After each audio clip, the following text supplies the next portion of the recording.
Medieval universities were centers of learning where students from across Europe would come to study theology, law, and medicine. But despite their lofty goals, medieval universities were not immune to the realities of the time. While the professors droned on about ancient texts, the students had to deal with all the regular problems that any student deals with. They had to take notes, they had to complete assignments, and they also had to pass exams. But there was one thing that students back then did not have to deal with: plagiarizing papers. That's because until very recently, no one really worried about plagiarism. In fact, copying another person's work was seen as the highest form of flattery. But this all changed when Alan Turing and his team of codebreakers managed to crack the German Enigma code during World War II. And if you think this has nothing to do with the medieval universities, wait until you hear how these codebreakers helped lay the foundations of modern-day technology and why universities are so obsessed with plagiarism today. While the first version of the Enigma machine was developed in the early 1920s, it was the Germans who saw its potential during World War II. This device could produce a seemingly endless stream of different characters and a wide range of combinations. It was so complex that many people believed it to be unbreakable, making it perfect for military operations. The Enigma machine consisted of three main parts: a keyboard, a plug board, and a set of rotors. When a letter was pressed on the keyboard, it was sent through the plug board and then through the rotors. Each rotor was made up of a series of electrical contacts, and each contact corresponded to a different letter of the alphabet. As the rotors turned, the letters would change position, and this made it harder for anyone trying to decipher the message to figure out what the original letter was. Now, since the Enigma machine was so advanced, the Germans felt confident using it to send messages. They knew that even if the Allies captured one of their machines, it would take years to figure out how it worked. And in the meantime, they could use the machine to plan their next attack. But what the Germans didn't know was that a man named Alan Turing was already on the case. By the late 1920s, Alan Turing had already started developing a machine of his own. He called it the bomb. Now, compared to the Enigma machine, the bomb was much simpler. All it basically was a series of rotating wheels that could be set to any combination imaginable. So the bomb couldn't actually decode the German messages. Instead, it tested thousands of possibilities at lightning speed, allowing the British codebreakers to stay one step ahead of the Germans. So as soon as Turing's machine was completed, it was set to work testing every single combination the Enigma machine could produce. It took weeks to run a single test, but eventually the bomb came up with a match.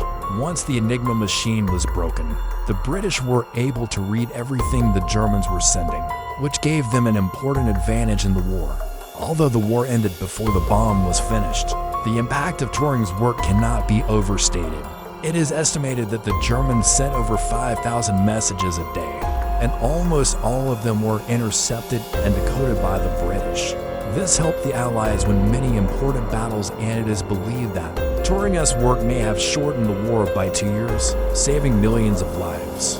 As if cracking the Nazi Germany's military code wasn't enough, Turing's work would go on to have an even bigger impact on the world. One of the things that makes the Enigma machine so fascinating is the way it broke the encryption process down into smaller parts. This inspired many of the encryption methods we use today, including the Advanced Encryption Standard, or AES, which is used to protect everything from credit card numbers to government secrets. The AES algorithm is based on a similar approach, breaking the encryption process down into smaller steps. This makes it much easier to manage, and it allows for faster encryption and decryption speeds. So the next time you type your password into a computer, you can thank Alan Turing and his team of codebreakers for making it possible. However, Turing himself would never see how his work would shape the future of technology. In 1954, he died of cyanide poisoning, which was ruled as suicide. But many believe he was persecuted for being gay. Although Turing was a brilliant mathematician and codebreaker, his personal life was constantly under scrutiny. In 1952, He was arrested for indecent behavior after having a relationship with a young man. At the time, homosexuality was illegal in Britain, and Turing was given the option to serve prison time or to undergo hormone therapy. He chose the latter, and it is believed that this treatment contributed to his death. Despite the tragic end to Turing's life, his work continues to inspire people around the world. Every year, the University of Cambridge hosts the Turing Festival of Thinking to celebrate his life and work. And in 2019, he was pardoned by Queen Elizabeth II for the crime of gross indecency. So now you know how Turing's work helped to win World War II and how it paved the way for modern-day technology. But there is one other thing that you should know. In order for the bomb to have worked, Turing and his team needed to have access to the best minds in the country. That is why it is rumored that they recruited the smartest students from Oxford and Cambridge to help them build and operate the machine.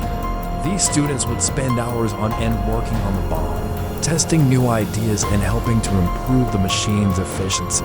Their hard work and dedication paid off, and these students are now considered to be some of the founding fathers of computer science. But it wasn't just the students who benefited from Turing's work. The professors at Oxford and Cambridge also took notice of the brilliant mathematician and his groundbreaking research. They saw the potential that Turing had, and they made sure to support him and his work in any way they could.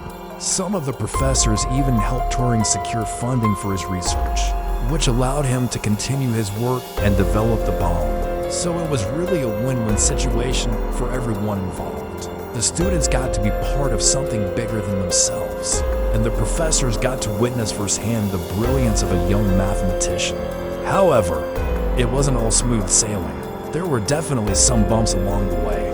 For example, some of the professors were initially skeptical of Turing's work. They can see the practical applications of his research, and they thought it was a waste of time.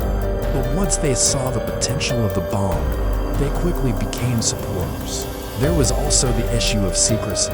Since the bomb was such a top-secret project, the students and professors involved had to be extremely careful of who they talked about their work. They couldn't risk letting any information slip to the wrong person.